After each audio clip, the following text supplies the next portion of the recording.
Nuestro segundo escalón en el recorrido por la historia de nuestro cine nos lleva un poquito más atrás, a 2004, en una película precisamente de Gracia Querejeta, de la que hablábamos hace poco porque se ha estrenado una película suya recientemente. Ella vuelve a los temas familiares con Héctor. Espera un momento, por favor.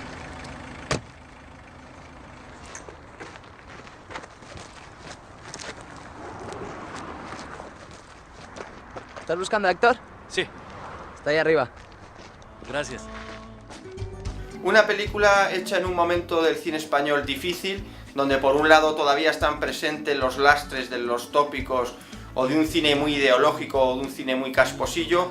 Todavía los nuevos realizadores no han hecho su entrada en escena de forma masiva, y en ese momento Gracia Querejeta es un eslabón interesante que salvaguarda nuestro cine en su dignidad y su seriedad. Tienen miedo del amor y no saber amar.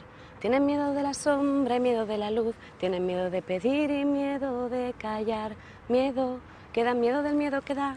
Tienen miedo de subir y miedo de bajar. Tienen miedo de la noche y miedo del azul. Tienen miedo de escupir y miedo de aguantar. Miedo, que da miedo del miedo que ¿Molesto? da. Un poco. Pues si solo un poco te jodes. ¿Dónde estabas? Por ahí, tengo pasta. ¿Y eso? Me la ha prestado mi padre. Nos vamos a algún lado. Me invito yo.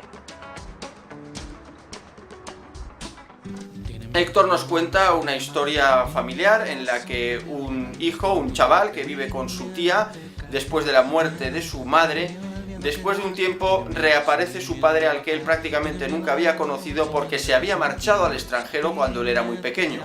La película nos cuenta la difícil reconstrucción de estos vínculos, de este tejido de relaciones, con una mirada muy interesante y muy positiva sobre el ser humano. También es curioso que esta película, el tratamiento que hace de la figura de un sacerdote de barrio que les ayuda a la familia en este proceso difícil, muestra una tendencia muy distinta a la que en el cine español de ese momento estaba en boga, en la que normalmente sobre la Iglesia se vertían todo tipo de tópicos y estereotipos, muchas veces incluso guerra civilistas. Por tanto, Gracia Querejeta en esta película rompe los esquemas, se sale de lo políticamente correcto y nos ofrece una película madura, interesante, para gran público. Una película que ha hecho que el cine español en esos años haya seguido manteniendo un horizonte de esperanza. Curando las venas o en ruta de colisión. El miedo es de Dios o es del demonio, es orden o es confusión. El miedo es un monstruo, el miedo domina, el miedo es la medida de la indecisión. Miedo de arrugar la frente, miedo de encarar, miedo de callar la boca, miedo de escuchar, miedo de poner el cango, miedo de caer, miedo de entender la idea, miedo de creer, miedo al arrepentimiento, miedo de dejar por hacer, miedo de lo que no ha sido, miedo de perder la vez, miedo de pasar la raya en la hora A, de morir en la playa tras beber el mar, miedo, que da miedo del miedo que da. Miedo, que da miedo del miedo que da.